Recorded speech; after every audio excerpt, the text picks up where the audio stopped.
receso que se tuvo ya de varios meses, aparte, ¿verdad? Sí, ya se extrañaba. Nosotros también les extrañábamos muchísimo. En este segundo bloque, venimos de un primer bloque donde planteamos las 3 primeras transformaciones, hablamos un poco de la historia de México, y la intención es en este segundo bloque, a partir de 10 sesiones, tocar qué es la cuarta transformación ya de manera más puntual. El día de hoy vamos a abrir, diría yo que con broche de oro, con el compañero Héctor Alejandro Quintanar, quien nos habrá de platicar qué es la cuarta transformación. Él ha sido un especialista, narrador de cómo se fue construyendo esto que ahora llamamos la cuarta transformación, pero cómo fue impulsado por el Partido Movimiento. Él de hecho tiene un libro de la historia de Morena, donde ha narrado de manera puntual cómo fueron los primeros pasos de este esfuerzo que de momento primero fue un movimiento, un gobierno legítimo, una asociación civil, y que se convirtió a final de cuentas en un partido movimiento que es el que ha impulsado esta cuarta transformación y del cual pues todas y todos somos parte. También, bueno, el día de hoy sabemos que en este momento la diputada Gabriela, quien ha impulsado este espacio particularmente, al ratito se estará integrando de ser posible, pero también está aquí con nosotros, con nosotras, la diputada Clara Cárdenas, quien si gusta también para que nos pueda dar la bienvenida a todas y a todos. Buenos días. Buenos días a todas. Pues sí, a nombre de la diputada iba a decir Clara Cárdenas, que soy yo, pero no sé qué, de Gaby Jiménez, que es cierto, estamos ahorita en unas semanas muy pesadas de actividades y todas son importantes, entonces de repente nos surgen cosas. Pero bueno, nosotros somos parte de este grupo que nos gusta reforzar lo que es el movimiento, lo que es la 4T, y que seguimos creyendo en este proyecto, sumando esfuerzos con los que llegan y que traen otra ideología, y tenemos que traerlos aquí para que entiendan por qué estamos convencidos de este proyecto. Pues con mucho entusiasmo damos inicio a este segundo bloque de jornadas de reflexión por la transformación. Un espacio que me recuerda la gran importancia de estar en constante formación política. Como legisladores tenemos la enorme responsabilidad de actualizarnos, estudiar y ser críticos para representar con dignidad, conciencia y compromiso a nuestro pueblo. Estas jornadas son también un espacio de libre expresión donde podemos dialogar con apertura, problematizar, compartir inquietudes y enriquecer nuestras miradas. Estar aquí es ya participar activamente en la revolución de las conciencias, que es el motor de la transformación. Nuestro movimiento requiere convicción, pero también preparación. Por eso se agradece al Instituto Nacional de Formación Política por el esfuerzo y compromiso que hacen posible estos encuentros. Reconocer el trabajo y el respaldo de la compañera Yasmín Ugalde, quien ha sido clave en la organización de estos espacios. Y ahora, por supuesto, darle también la más cordial bienvenida al ponente de lujo, Héctor Alejandro Quintanar, cuya experiencia y visión sin duda enriquecerán nuestro diálogo y nuestras reflexiones. Que estas jornadas nos fortalezcan en la tarea común de seguir construyendo, con unidad y formación, la transformación que nuestro país merece, sin olvidar humanismo, humanismo, humanismo. Muchas gracias y bienvenidos. Pues si les parece bien, sin más, pues escuchemos a Alejandro. Adelante. Gracias. ¿Qué tal? Muy buenos días, se escucha bien hasta atrás, ¿verdad? Bueno, pues agradezco enormemente esta invitación, siempre es un privilegio estar en uno de los recintos legislativos de este país, porque pues es una institución fundamental para la sociedad mexicana. Es un espacio de representación popular, entonces en ese sentido me siento muy honrado de estar aquí. Y voy a hablar sobre una cuestión que es muy importante, porque en los tiempos que vivimos de de vida efímera, de todo efímero, donde pareciera que la memoria es algo así como una exquisitez que sirve para adornar, o es algo que solamente le interesa a los historiadores y que sirve para, no sé, desempolvar el pasado o algo así. No, la memoria es la brújula que da sentido al destino al que uno se quiere dirigir. Esto no es ninguna alocución poética, es una cuestión de política pura. Como decía Arnaldo Córdoba, la historia es maestra de la política y la memoria es parte de esa historia. Quiero poner aquí yo un ejemplo que me parece fundamental. Fue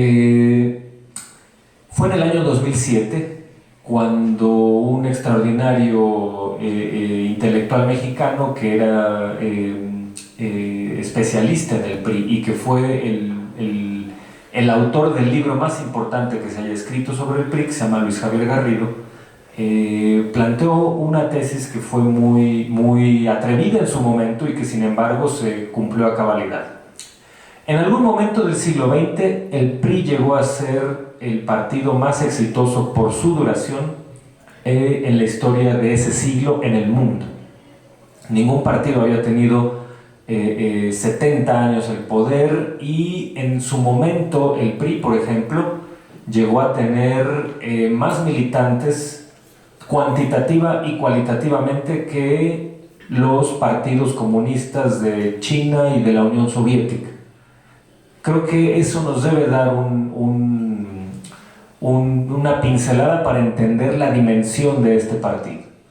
Y en 2007, Luis Javier Garrido aventuró que ese partido, que era ese monstruo imbatible, que incluso llegó a verse como un ejemplo por seguir para muchos actores políticos importantes en el mundo, empezando por la política exterior estadounidense de toda la segunda mitad del siglo XX, ese gran monstruo político, ese aparato imbatible, Luis Javier Garrido preconizó y previó que se iba a caer y que iba a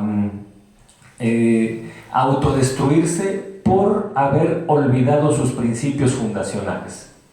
Él planteó que ni siquiera los grandes hechos de corrupción histórica que identifican ese partido podían ser tan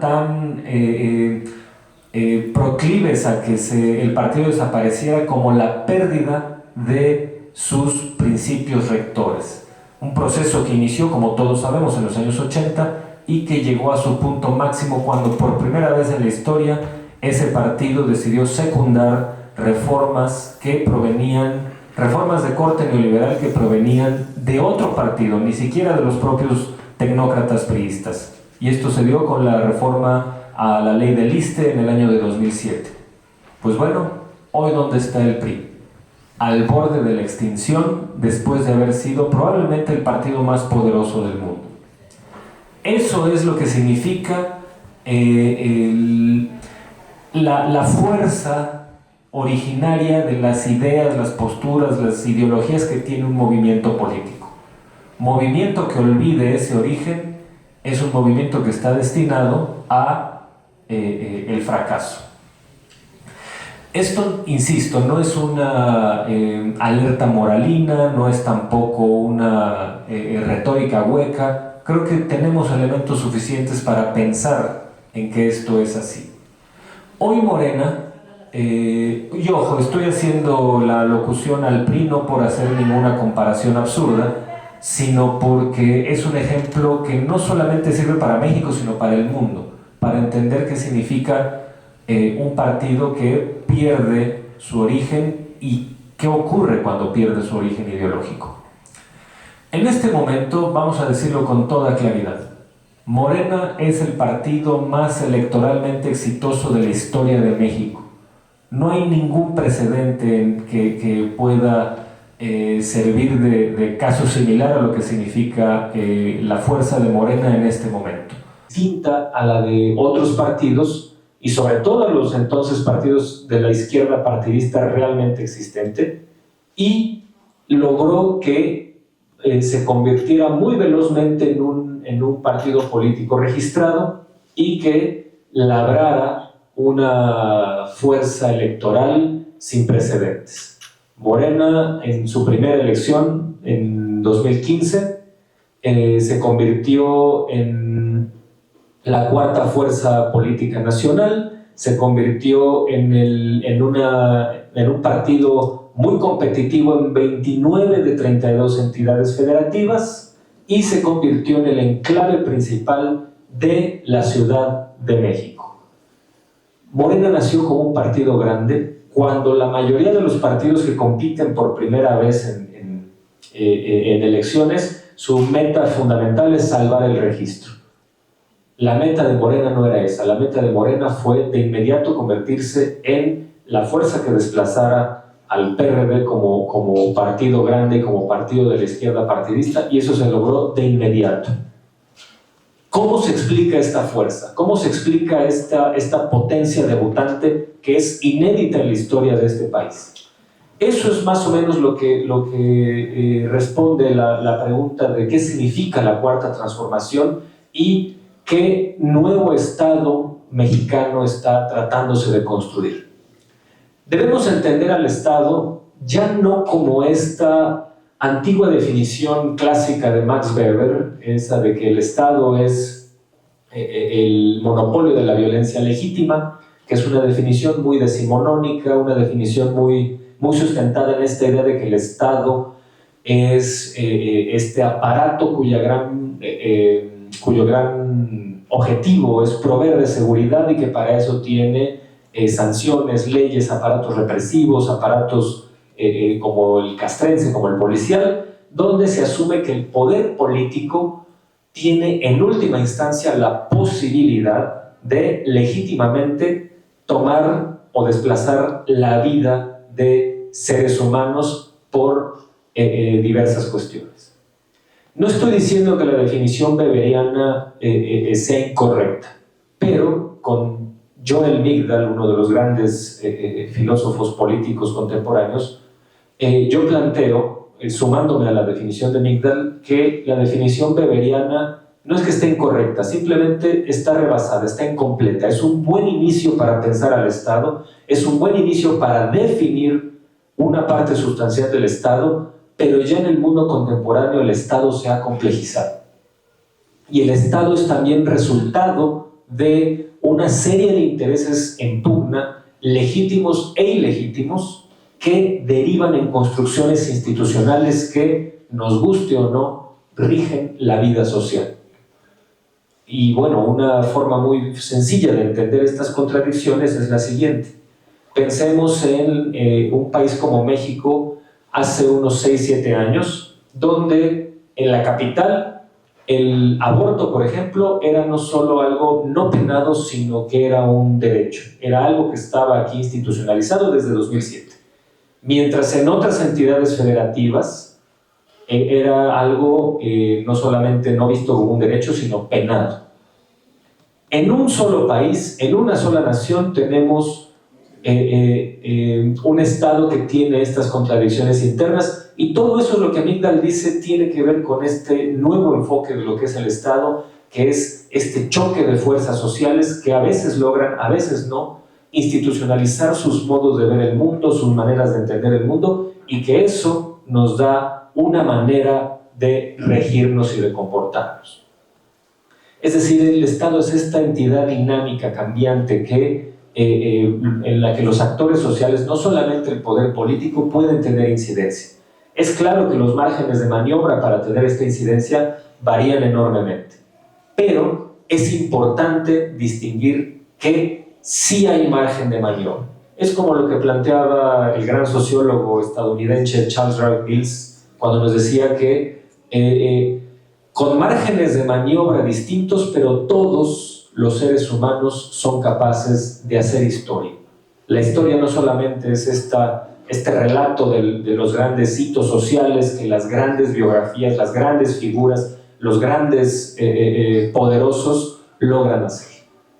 Así que eso creo nos ayuda a entender muy bien el papel que ha jugado Morena, y como movimiento, y como partido político, y como partido movimiento, y qué significa la cuarta transformación y cuáles son los planteamientos centrales de esta transformación.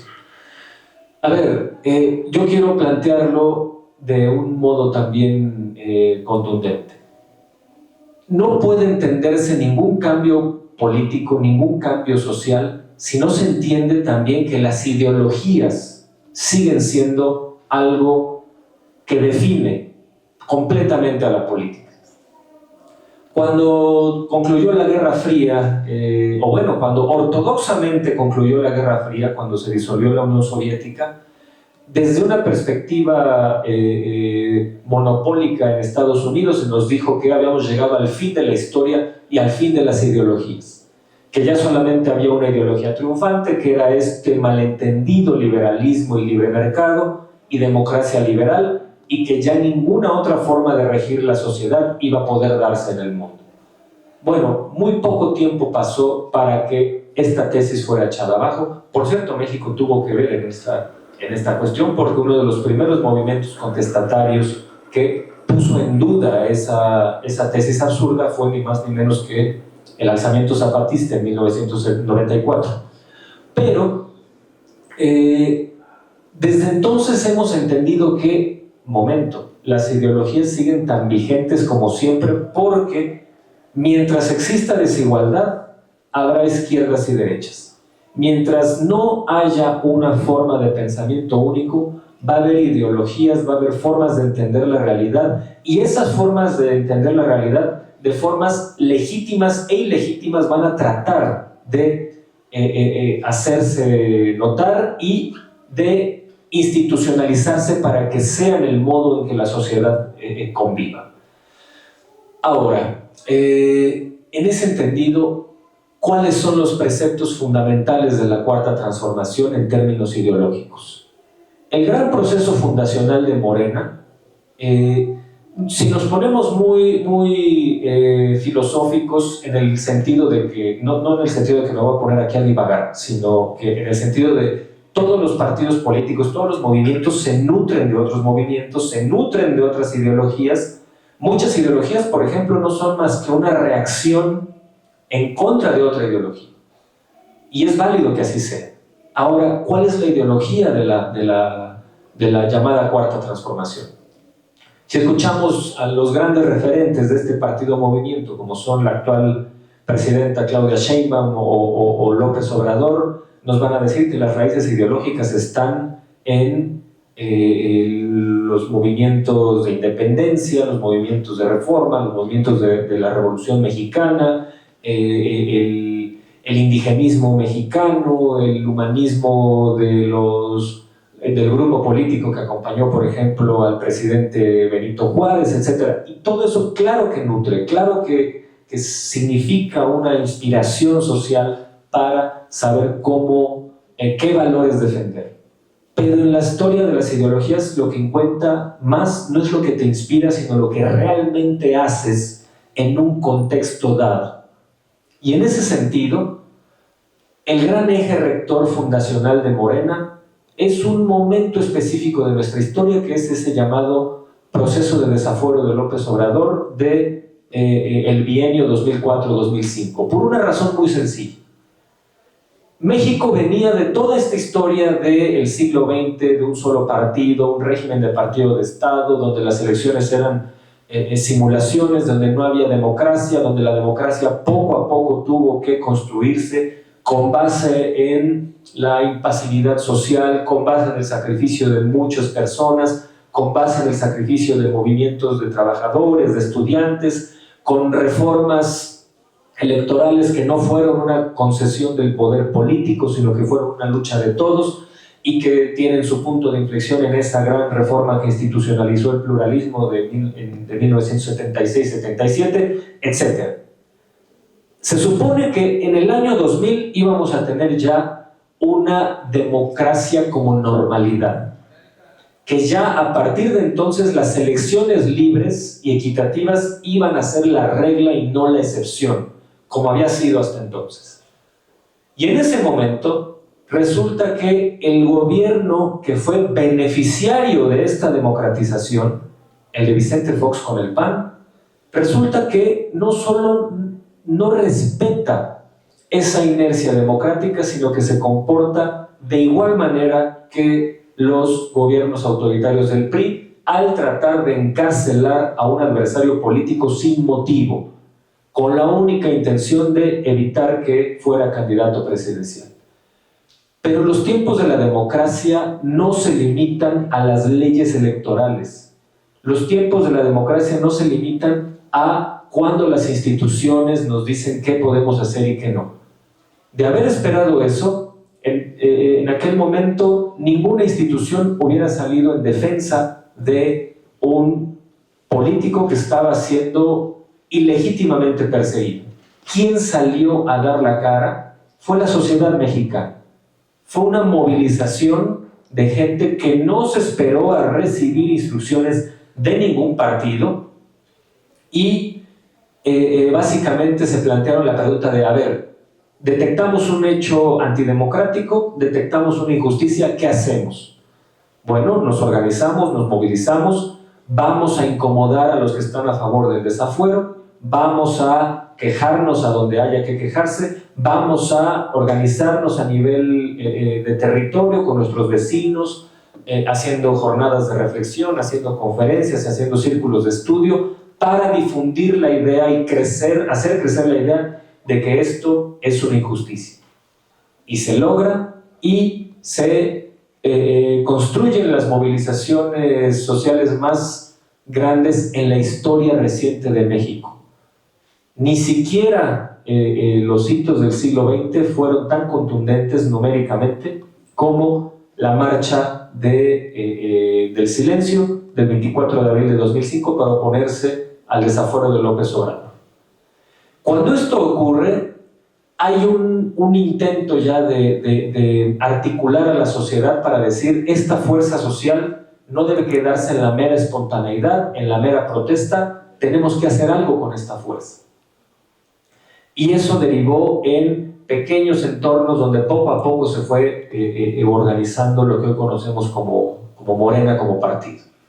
Pero aquí tenemos que resaltar el primer gran eje identitario de Morena, que es la restitución de las condiciones de democracia. Es restituir la equidad en la contienda y que no haya elecciones pervertidas de antemano. Por eso es que hoy Morena subraya tanto la idea de las elecciones libres, de que no haya dinero del gobierno federal invertido en compra de voto, en cooptación de voto, en desvío de recursos para tratar de condicionar el voto. Todo esto tiene que ver con ese gran eje rector de Morena que fue, en México costó mucho trabajo la democracia y aunque los partidos de la transición se vendan como los que son los respetuosos de ese proceso, en realidad la fuerza política que representa mejor los valores de la alternancia, de la transición y de la construcción de la democracia en México es Morena, por una razón sencilla. Morena no ha ejercido desafueros contra nadie, Morena no ha tratado de encarcelar candidatos presidenciales sin motivo, Morena no ha gastado un solo peso del dinero federal en elecciones, cosa que fue una regla hasta 2021. Morena no ha hecho estas chicanadas de las cuales el partido tiene experiencia no por haberlas ejercido, ni por haberlas estudiado solamente, sino por haberlas padecido. Perdón, ni PRI, ni PAN, ni mucho menos el ya extinto PRD tienen posibilidad en este momento de decir lo mismo. Esto no significa que haya un cuerpo homogéneo en Morena, donde todo el mundo se comporta con irrestricta disciplina en este sentido, no. Pero a diferencia de otros partidos, son los propios integrantes del movimiento los que denuncian las taras internas, lo cual no ocurre en otras formaciones políticas, o al menos no ocurre de una manera genuina, sino con fines impostados. Entonces, no es poca cosa lo que estoy diciendo. Si hay un partido que se ha ceñido a las reglas de la democracia, es Morena, por la sencilla razón de que nació defendiendo el eje rector principal de de la democracia, que es las condiciones justas de competencia. Y ahora paso a la segunda parte de mi exposición, segunda y última, que es, bueno, ya tenemos claro que las fuerzas políticas deben competir en equidad de circunstancias. Está bien, eso es muy importante, eso tiene que ver con la democracia, pero desde el carácter eminentemente procedimental. ¿Qué entiende Morena y la Cuarta Transformación? ¿Qué entienden por el contenido de esa democracia? ¿Para qué sirve esa democracia?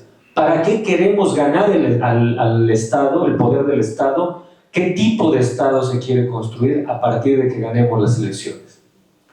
Y ese contenido es algo que se ha ido construyendo desde hace varios años y que tiene su eje, su punto de partida en el gobierno de López Obrador como jefe de gobierno capitalino de 2000 a 2005 en esta ciudad, pero que se ha ido nutriendo de muchos esfuerzos sociales.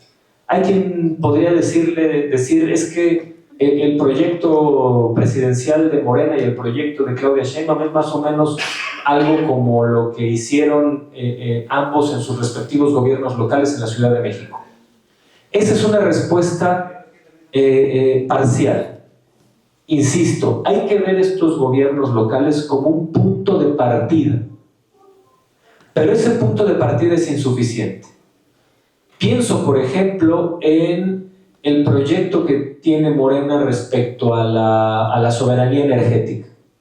Eso no es algo que se haya construido en el gobierno de López Obrador o en el gobierno de Claudia Sheinbaum en la Ciudad de México.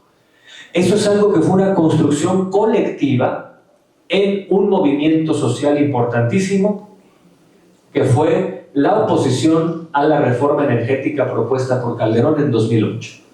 En ese momento se dio un debate inédito donde participaron no solamente los legisladores, que eran los que iban a tener la obligación de votar esa reforma, sino que participó por primera vez en la historia un grupo amplio de la sociedad civil, académicos, intelectuales, especialistas, líderes de partidos, sindicatos, etcétera, que hicieron una exposición que no fue impostada, que fue genuina, y aunque no fue vinculante, sí terminó incidiendo en la reforma final que sí se votó en noviembre de 2008. Volvemos a la idea de Joel Migdal. De existir este concepto rebasado de que el Estado soy yo, el presidente de la República, esa reforma hubiera pasado sin ningún problema, hubiera sido impuesta por Calderón y punto. Pero había actores sociales que dentro de este mismo Estado, en posiciones de poder o fuera de ellas, sí lograron incidir en esta reforma y lograron contener la modificación de los artículos 27 y 28 constitucionales. Así que uno de los pilares identitarios del gobierno de López Obrador y del gobierno de Claudia Sheinbaum fue algo que se construyó por muchas personas en muchos esfuerzos ideológicos y de debate y de discusión en ese semestre de 2008. No es poca cosa. De ahí, de ese debate energético que duró de abril a agosto de 2008, de ahí viene la parte fundamental de los 10 principios rectores de Morena, que se propusieron como parte de sus documentos básicos en la Asamblea Fundacional del Partido en noviembre de 2012. Ahí está, lo que estoy tratando de decir es que Morena no es simplemente un capricho de un grupo que se escindió del PRD para crear otro partido. Nadie puede hacer eso. Ha habido intentos de escindirse de partidos que terminan en un absoluto desastre. Pensemos, por ejemplo, en este espantajo que se llama México Libre de Felipe Calderón. Imagínense, un personaje que tuvo todo el poder, un personaje rodeado de grandes empresarios, que cuenta con recursos ilimitados, que contaba con aliados en otros partidos que contaba con muchos periodistas y medios corruptos afines, no pudo hacer un partido político. En los años que trató de hacerlo, no pudo. ¿Por qué Morena sí se pudo hacer? Y en tiempo récord, Morena es el partido que más rápidamente en la historia de México ha logrado conseguir su registro, al obtener sus asambleas fundacionales en un lapso de 2 meses.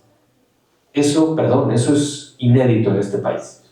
¿Por qué sí se pudo ahí, con recursos escasos, con todo el aparato mediático en contra, con otros partidos de la presunta izquierda también en contra? ¿Por qué sí se pudo? Volvemos a lo mismo, porque los actores políticos, los partidos, los movimientos deben todavía fundamentarse en la ideología, en la proyección de ideas y en la congruencia con esas ideas para poder tener conexión social y ganar simpatías. Esa es la gran respuesta. Entonces, vamos ahora a definir ya con más claridad para ir cerrando qué significa los principios de la Cuarta Transformación y cómo se han ido construyendo. Bueno, ya dijimos, ¿por qué la democracia es algo importante en los principios y en los documentos básicos de Morena? Por una razón sencilla, porque es el único partido en este momento en este país que se ha formado defendiendo la equidad electoral y oponiéndose a un momento absolutamente autoritario que fue el golpe de Estado del desafuero. ¿Por qué Morena tiene como gran eje identitario a la soberanía nacional? Porque ese movimiento en defensa del petróleo de 2008 rearticuló a la movilización que ya venía desde 2006 defendiendo la democracia procedimental, y eso le dio una fuerza inédita que para ese momento ya logró que el movimiento tuviera aproximadamente 3 millones de afiliados, de simpatizantes, de credencializados. Esta labor que debieron haber hecho las izquierdas partidistas desde siempre y que fue abandonada, la retomó Morena, la retomó ese movimiento, y es lo que le ayudó no solamente a dar a conocer su proyecto, sino a mostrar algo más importante, que es consistencia y congruencia entre lo que se dice y lo que se hace. No hay partido en el mundo que pueda trascender si no tiene esta consistencia. Y la debilidad de los movimientos políticos y la debilidad de los partidos se empieza a vislumbrar cuando empieza a gestarse la separación entre lo que se dice y lo que se hace. Ahora, el gran y último eje rector de los principios de Morena es el de por el bien de todos, primero los pobres.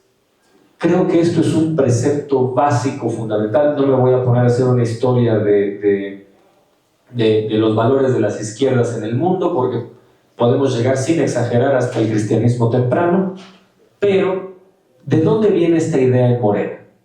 Viene de la premisa de que si hay un gobierno que se preocupa fundamentalmente por los más excluidos, los más marginados, eso tarde o temprano genera bienestar social en todos los estratos.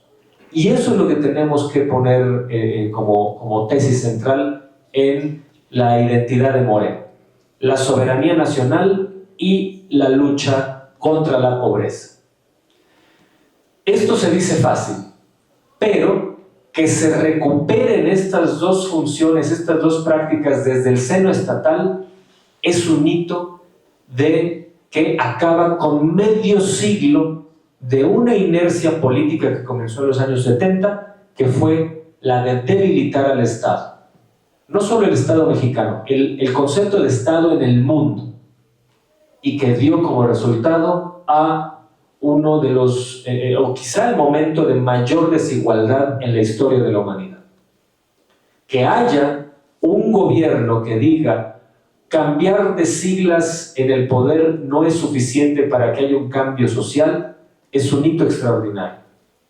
Y el Estado mexicano ha empezado apenas a recobrar cierta fuerza en estos dos ejes identitarios de Morena, que son la soberanía nacional, con la construcción de una refinería y con la idea de que es necesaria una reforma eléctrica y con la idea de que Pemex es una industria nacional que debe protegerse, y con la idea de que el Estado debe ser un actor protagónico, quizá no el único, pero sí protagónico en el combate a la pobreza, a través no solo de programas sociales que son en sí mismos importantísimos y son un derecho, sino también con una política laboral más justa, que es exactamente lo que ha ayudado a que hoy México, de manera inédita en medio siglo y también de manera inédita en América Latina en este momento, haya sacado a 13.4 millones de personas de la pobreza. Eso es lo que significa un Estado eficaz, un Estado que se plantea objetivos con base en sus proyectos ideológicos para, y sea realmente capaz de conseguir esos fines. Hay muchísimo que está todavía en proceso en este país. Fundamentalmente creo todos estaremos de acuerdo en que el problema de la inseguridad, que ojo, es uno de los ejes también principales de la existencia del Estado, proveer seguridad a sus integrantes, es algo que está apenas en reconstrucción, después de vivir una época cuya sevicia maldad y perfidia todavía no logramos dimensionar, que fue el periodo neoliberal y, por cierto, el periodo del calderonismo, donde los niveles de violencia se elevaron a un 300% y llegamos a tener 900 cárteles, y el Estado era un aparato que maquinaba como cártel del crimen organizado. No hemos dimensionado el daño que significó el calderonismo, pero en esa medida esta gran inercia de destrucción apenas empezó en 2018 a medianamente detenerse y a disminuirse muy magramente. Es obligación del actual Estado, del Estado contemporáneo, donde la jefa es la presidenta Claudia Sheinbaum, profundizar esa inercia a niveles que nos lleven a ser una democracia de mejor calidad en ese sentido. Pero la apuesta fundamental de Morena, que fue estos dos elementos que tienen que ver con la democracia procedimental y con la soberanía nacional, hay muchos elementos para decir que el Estado mexicano ya cambió para bien en ese sentido y que ese cambio puede ser irreversible. Quiero yo poner un último ejemplo para concretar este punto. No hay cambio de régimen, no hay cambio de Estado, no hay transformación estatal sin un cambio en la ideología política, en la ideología social. Perdón, hace apenas 20 años, que es un parpadeo en la historia, hace apenas 20 años había un amplísimo sector social que estaba convencido que, por ejemplo, los programas sociales eran innecesarios, eran un dispendio de dinero, eran populismo improductivo, o quién sabe cuántas formas absurdas de definirlo tenían. Y con una maldad muy miserable, propia del calderonismo, por ejemplo, se decía: no, a la gente no hay que darle pescado, hay que enseñarla a pescar. Cuando en ese momento el programa social principal era el apoyo a adultos mayores. ¿Qué tendríamos que estarle enseñando nosotros a gente que ya trabajó toda su vida? Vean nada más cierta putrefacción moral del calderonismo que decía eso. No, a esa gente hay que ponerla a trabajar. ¿Qué vas a poner a trabajar a la gente que ya trabajó toda su vida y que tiene derecho a una recta final de su biografía con más tranquilidad? Nada, no hay nada que enseñarles, hay mucho que aprender de ese sector. Bueno, un amplísimo número de personas en aquel momento, hace apenas 20 años, estaba convencida de esta idea, de que los programas sociales eran innecesarios y que no tenían que darse. Hoy, 20 años después, esta cuestión no solo se ha neutralizado, sino casi ha quedado como una posición marginal, porque el gran consenso social hoy es que esos programas no son ni populismo improductivo, ni dádivas, ni regalos, ni desperdicios, sino que son derechos sociales a los que todos aspiramos. A tal grado ha permeado esta idea en la sociedad que el partido que en 2006 promovía estas ideas, en 2024 se vio obligado a que su candidata firmara con sangre que se comprometía no solo a respetar estos programas, sino a profundizarlos. La Cuarta Transformación movió el tablero de la política mexicana de manera inédita y lo corrió hacia la izquierda. Y ha hecho que incluso los seres más retardatarios, más conservadores, más reaccionarios, tengan que deponer sus posturas de hace 20 años para hacerse los progresistas. ¿Sí dimensionamos este cambio? Hace 20 años, pongo un último ejemplo, uno de los líderes de la oposición decía sin ningún tapujo que si ganaba López Obrador, pues habría que hacerle un golpe de Estado como Pinochet lo hizo en Chile contra Allende. ¿Hoy creen que se atrevería a decir una tontería así? Bueno, sí son demasiado estúpidos como para decirlo, pero ¿alguien lo secundaría? ¿Algún medio le daría foro y lo respaldaría? Difícilmente. Y ese corrimiento del tablero político no puede entenderse sin esto que llamamos la Cuarta Transformación, que tiene esos tres ejes que acabo de decir: democracia procedimental y más profunda, que es lo que explica la reforma judicial, que es lo que explica que haya figuras de democracia directa como la revocación de mandato, la soberanía nacional, que es lo que explica la prioridad por las refinerías y por la política energética, y primero los pobres, que es lo que explica este movimiento inédito de 13 millones de personas fuera de la pobreza.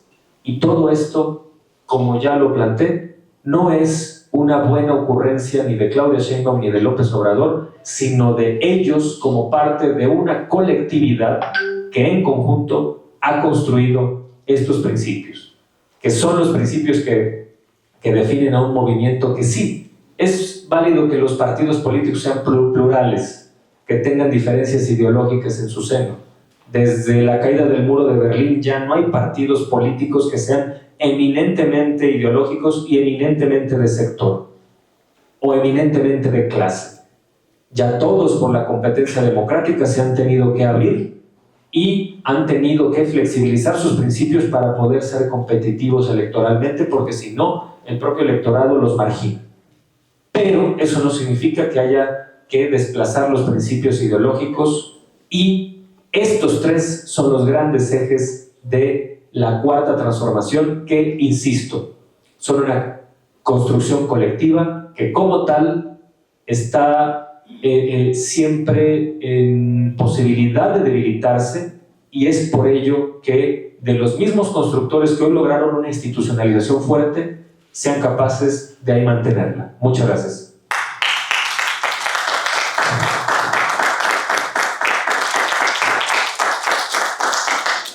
Yo creo que valdría la pena hacer una ronda de preguntas, participaciones, aprovechar que tenemos aquí a Alejandro, que nos puede ayudar a, por lo menos, darle un poco más de dirección a esto que está ocurriendo. Y aparte es algo muy curioso, porque de repente cuando eres parte de la historia cuesta mucho trabajo dimensionarlo, como el día de hoy en este pequeño extracto has podido ubicarnos. Me parece que valdría la pena, si hay alguna participación, alguna pregunta, que aprovechemos que está aquí el ponente para ya cerrar con una última participación de Alejandro. No sé quién diga. ¿Yo? Yo. A ver, ¿cómo? No sé si no hay problema. Yo creo que justo la concreción de Morena como partido, pero más como movimiento, como un actor político fuerte, recurre, como lo decías en un inicio, ¿no? Recurre a la propia historia creacionista, a la propia historia más bien de la cosmovisión, de la mexicanidad, de los elementos de lo mexicano, pero lucha contra esta subjetivización que se trata de dar sin sujeto, ¿no? Vemos este debate entre Ginés de Sepúlveda con Las Casas, que Ginés de Sepúlveda defiende prácticamente la esclavización, defiende esta violencia contra la humanidad, porque no se nos concibe como humanos a pesar de serlo, ¿no? Y yo creo que a lo largo de la historia se sigue llevando esto que llamé desde un inicio la subjetivización sin sujeto, porque se trata de desarrollar una realidad en los hombres, en las mujeres que estamos acá afuera, pero sin ser tomados en cuenta, sin tener una representación real, ¿no? Y yo creo que esto llega hasta el punto actual, pero siempre ha habido como una lucha, ¿no? un antagonismo, lucha de contrarios. Vemos que eran conservadores, liberales, vemos también que fue una lucha entre derecha e izquierda, después en el siglo XX, pero ahora se trata de una lucha entre ¿qué? Entre empresa, sujeto, o cómo sería la lucha que está llevando a cabo en las sociedades modernas. Esa sería más mi pregunta. Puedes desarrollar. ¿Te parece como una ronda? Sí, vamos a hacer. ¿Alguien más que desee hacer uso de la voz o alguna pregunta puntual? ¿Qué dicen? Aprovechen, Alejandro. Lo mío no es A pregunta. ver, Lo mío no es pregunta, es reconocimiento. a ver. Yo tengo 15 años en el movimiento. No se crean. O sea, venimos desde el desafuero, somos parte de todo lo que fuiste narrando y la verdad, como mantequilla en un pan, nos diste todo lo que hemos hecho. Para mí me quedó claro lo que se ha hecho hasta este momento, esos 3 puntos que dijiste al final, primero los pobres, el poder judicial, la soberanía, y que todos, la colectividad, hemos sido parte de eso. Y haberlo dicho con esas palabras creo que resume todo lo que tenemos que decirle a los compañeros en nuestros rincones donde estamos. Porque de verdad yo buscaba de dónde traías toda la historia, y la historia eres tuya. Entonces, yo es una felicitación y mi admiración. Gracias. Muchas gracias. Bien. ¿Alguien más? Venga. Yo también. Muy brevemente, muchas gracias por tu excelente participación. Claro, enmarcas un panorama muy claro de cómo se fue afianzando lo que hoy es Morena. Me llamó mucho la atención la parte en la que tú decías justamente, ¿no? De que actualmente todavía no se ha dimensionado cuál fue la herencia real del calderonato. ¿A qué me refiero con esto? Creo que desde los sectores más jóvenes hay una amplia división entre los que a lo mejor fuimos parte del calderonato. Me refiero en el sentido de que lo vivimos y fuimos víctimas, sabemos todo lo que perdimos, todo lo que estamos hoy padeciendo a causa de este sexenio del calderonato.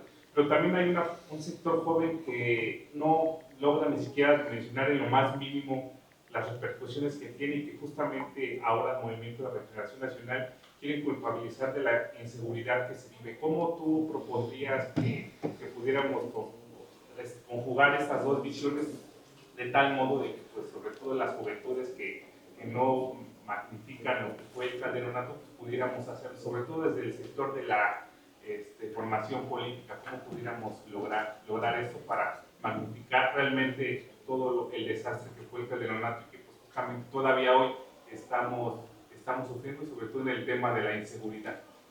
Gracias. Vuelvo a preguntar, ¿alguien más? O ya con eso, con esta última creo que está complicada responderla, pero yo estoy segura que tú vas a poder. Danos luz. Bueno, si yo contesto esta batería y si hay alguna otra pregunta podemos... Bien, bueno, agradezco primeramente sus preguntas y sus palabras. Muchas gracias, diputada Clara, por su alocución, lo valoro mucho. En buena medida, pues es un trabajo que he hecho desde hace ya varios años, a veces muy a mi pesar, a veces muy a mi gusto, porque así son todos los proyectos de investigación. Uno investiga lo que le apasiona, y las pasiones son como nuestras relaciones de pareja, ¿no? Siempre son muy gratificantes, pero eso no quita que tengan sus momentos de tensión y de conflicto, porque somos seres humanos, y así tiene que ser. Y si no fuera así, no estamos vivos. La idea es que eso se procese de manera adecuada. Bueno, dicho esto, lo que estoy tratando de decir es que recuerdo yo este proceso porque me tocó verlo, vivirlo, estudiarlo desde fuera, desde dentro, así que pues el resultado es ese libro donde va compendiada toda esta historia, que es una versión de la historia de este movimiento. Puede haber más y nosotros los investigadores tenemos que no proponer una verdad única, sino proponer una verdad que seamos capaces de documentar y de probar. Entonces, agradezco esas palabras. Respecto a las preguntas, bien, creo que es muy importante esta definición de la subjetivación sin sujeto. Me parece que si algo ha hecho el movimiento que hoy gobierna es humanizar a los que fueron deshumanizados por mucho tiempo. Pienso, por ejemplo, en esta técnica, en esta estrategia que por fines prácticos se va a llamar abrazos no balazos. Esto no fue una ocurrencia tampoco ni de Claudia Sheinbaum ni de López Obrador, sino que tiene que ver con algo muy interesante y muy importante. Cuando comienza la guerra de Calderón, bueno, esta farsa sangrienta que inició en 2006, 2007, había algo que en los recorridos a ras de suelo que hizo López Obrador y su entorno por todos los municipios de este país, y había una paradoja importante, porque se pensaba que lo que empujaba a la gente a integrarse al crimen organizado era o la coacción, es decir, que alguien te forzara a hacerlo, o que la pobreza era el factor explicativo único de eso. Sí, como que la gente entre más pobre, más proclive era a buscar movilidad social en el crimen organizado. Y se descubrió un dato muy revelador, que fue que en los estados donde en ese momento menor violencia había, eran algunos de los estados más pobres de este país. Por ejemplo, el caso de Oaxaca. Y entonces la pregunta era, ¿qué pasa en Oaxaca que no ocurre en otros lugares del país?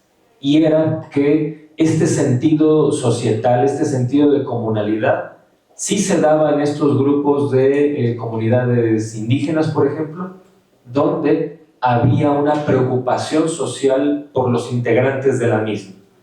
Y había un sentido de protección, de decir, a ver, todos los que pertenecen aquí van a ser cuidados, respaldados, pero también se les va a exigir que tengan esa misma postura ante los demás, etc.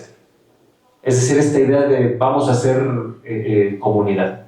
Y entonces eso fue... Perdón, voy a rebatir esa idea porque realmente el tema de inseguridad radica en una cuestión de orografía.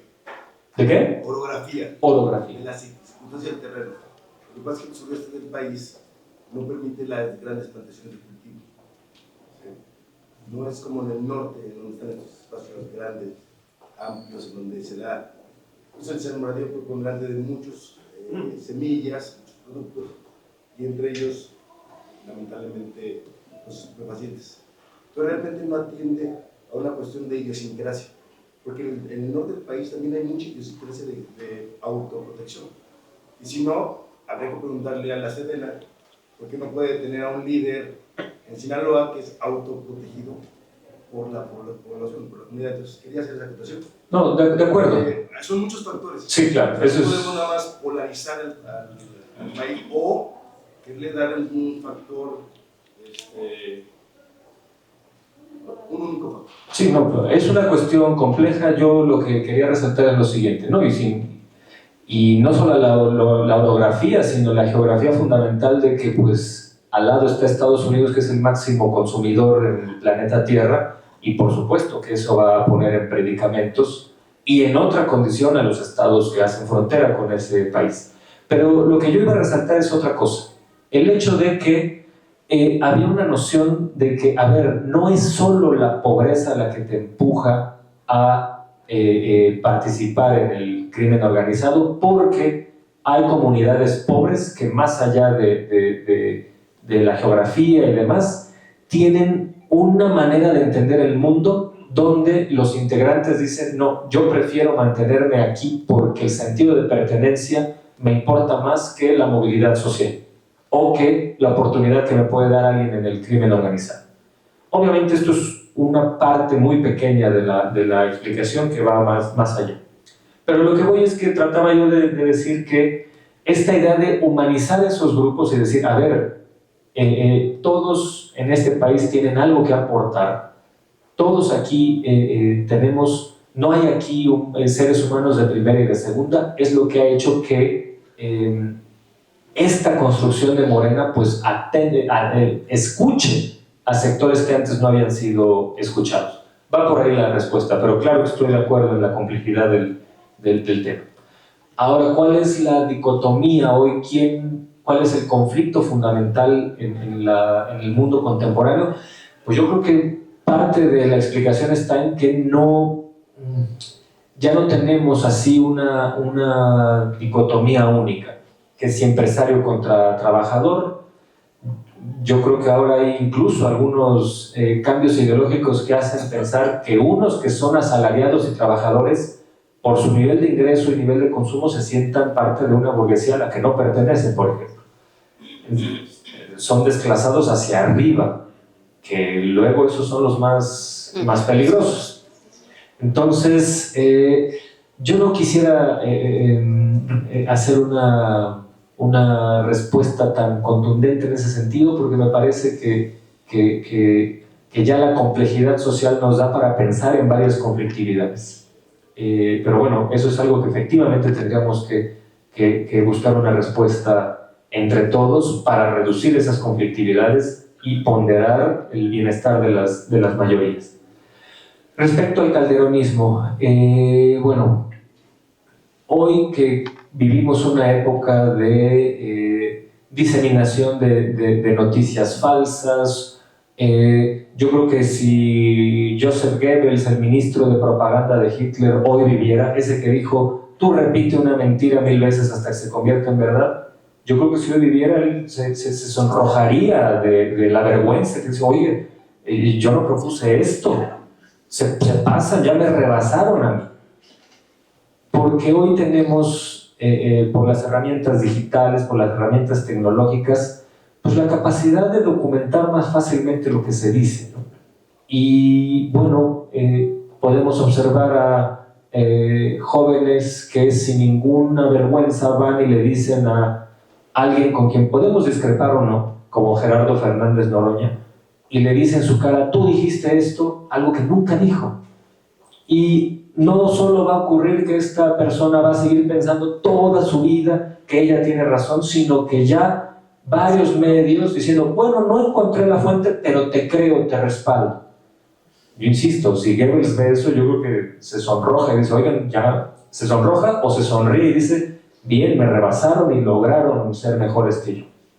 Entonces, ¿qué significa el calderonismo? Yo creo que hoy ya tenemos evidencia suficiente para decir que ha sido, pues, un momento de destrucción nacional sin comparación posible. No es solo García Luna, eso es algo que hay que mantener como argumento profundo. No es solo García Luna, es Cárdenas Palomino, es Iván Reyes Arzate, es este otro funcionario de la Policía Federal, se me escapa su nombre, bueno, es la plana mayor de la Policía Federal, que en ese momento tenían suficiente poder como si fueran secretarios de Estado, Es también este señor Medina Mora, que fue depuesto de su cargo de ministro de la Corte por sí mismo. Bueno, es también el secretario del Trabajo del calderonismo, Javier Lozano. Estamos hablando de un gabinete donde todos están manchados y donde se tiene ya información suficiente para pensar que los puntos neurálgicos de la seguridad pública operaban como un cártel del crimen organizado.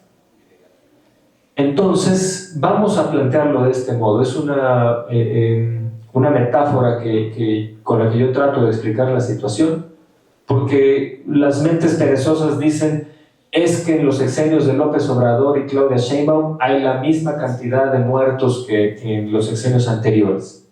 No es cierto, eso es falso. Recibieron ellos el país en 2018 con inercias históricas sin precedentes hacia arriba y fueron los únicos dos gobiernos que han logrado que esa inercia vaya hacia abajo. Decir que esos gobiernos son lo mismo que Calderón y que Peña Nieto es algo tan absurdo como decir que es lo mismo el bombero que llega a tratar de apagar un incendio, sí con lentitud, sí no de la mejor manera, pero que al final de cuentas es un bombero que está tratando de apagar un incendio. Es comparar a ese bombero con el pirómano que llegó deliberadamente a incendiar la pradera. Calderón es eso. Calderón es un pirómano que destruyó a este país.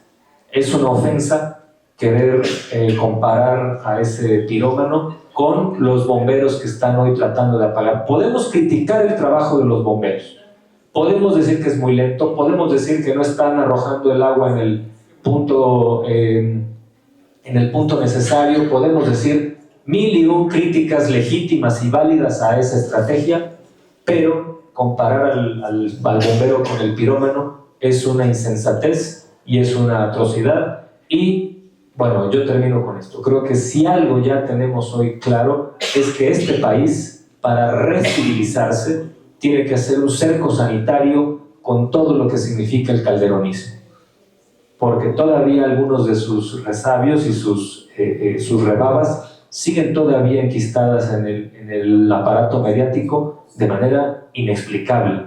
¿Quién quiere eso? Los que hoy del calderonismo hablan en medios, perdón, tienen que ser tratados como narcomantistas. Esos son.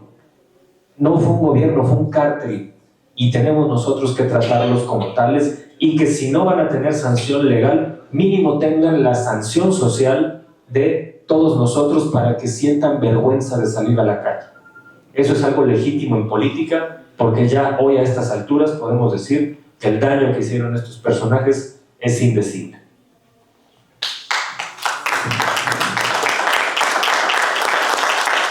Bien, ¿quieren abrir otra ronda? ¿Comentarios? ¿Preguntas? Bien. Pues con esto estaríamos entonces concluyendo, no sin antes agradecerte infinitamente que hayas estado aquí. Si bien no es a lo mejor como tal, sí es una pregunta. Porque tu libro, digo, tienes varios, pero tu libro habla sobre las raíces del movimiento. ¿Tú crees que un segundo momento de esta publicación serían ya los frutos o seguiría siendo raíz? Bueno, es una muy buena pregunta y muy buena metáfora. Yo creo que se está trabajando en este momento en una segunda edición de este libro, donde se añada ya no una adenda o unas apostillas, sino un capítulo nuevo, porque el libro de la historia de Morena se queda en 2012. Entonces yo creo que sí hace falta incluir el proceso histórico de 2012 a 2018 y uno más de 2018 a 2024, que por lo menos hable de este fruto principal, no único, pero sí principal, que es que la consigna de primero los pobres, pues sí tuvo sentido, al menos en estos 7 años de los gobiernos de la llamada Cuarta Transformación. Entonces, pues yo me comprometo a eso, eventualmente espero que salga esta segunda edición.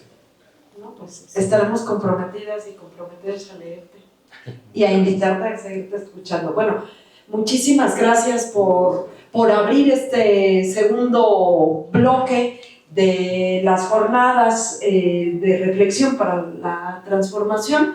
Como saben, cada miércoles nos vamos a estar reuniendo, no siempre en este lugar, les haremos saber, pero sí sabemos que cada miércoles nos vamos a ver, que habremos de este segundo bloque, tratarlo en 10 temas, ya les haremos saber cuáles son, les haremos saber también en dónde y en qué recinto nos vamos a encontrar, pero aquí nos vamos a ver. Con esto estaríamos concluyendo esta sesión.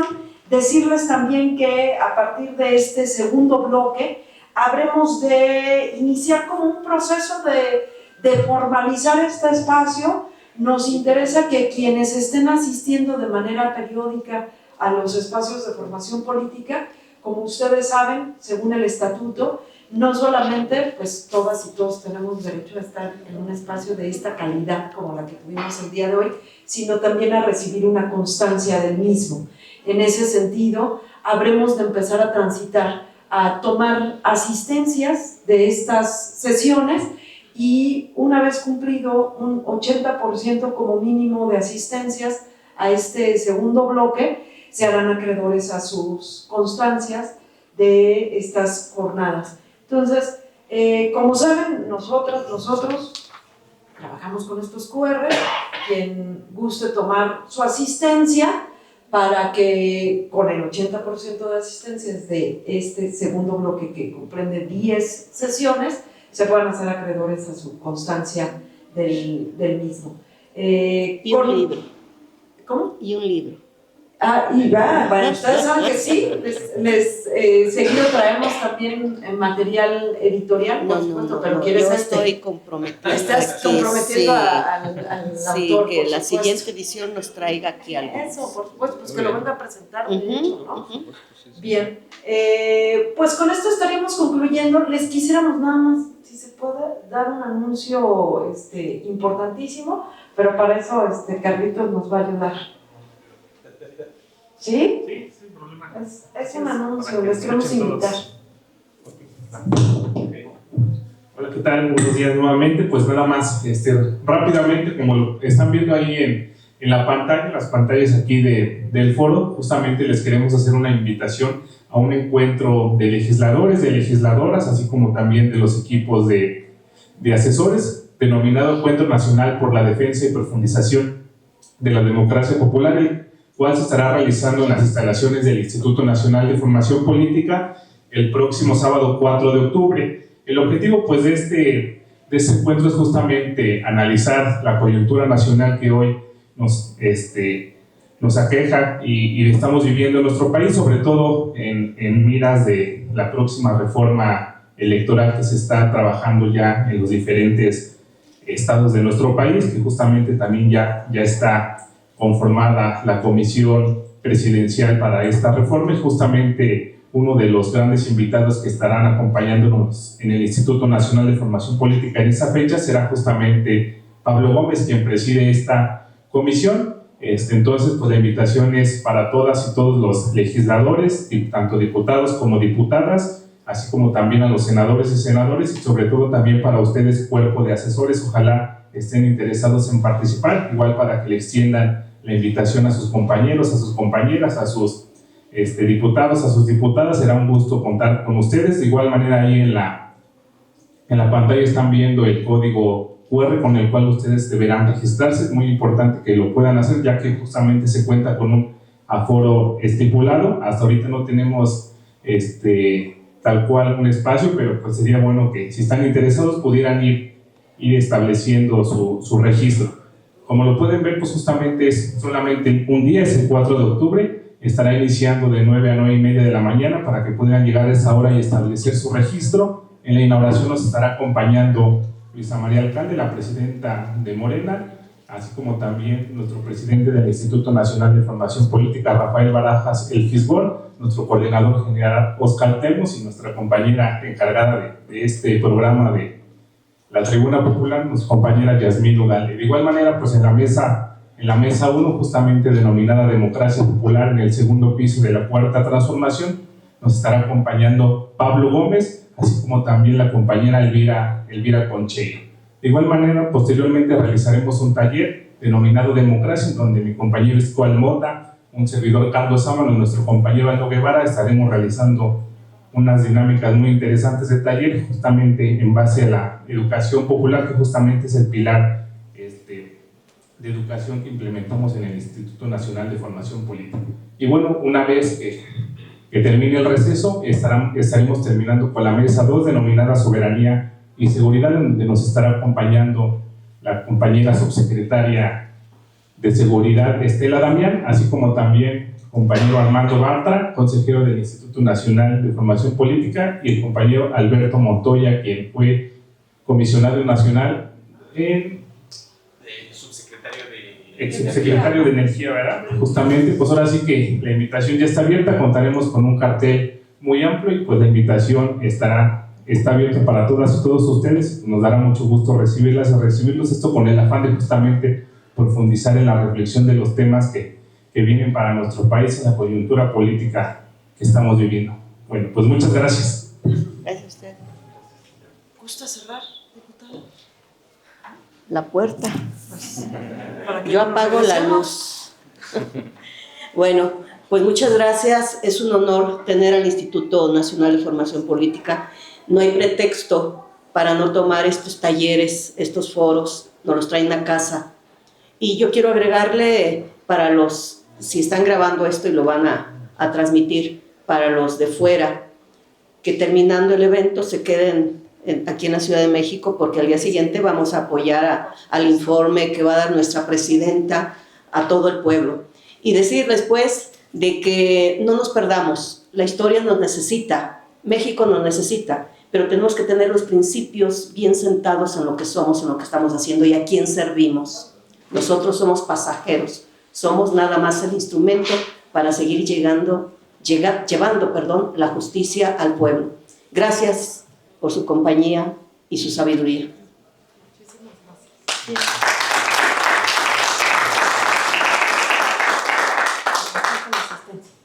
gracias.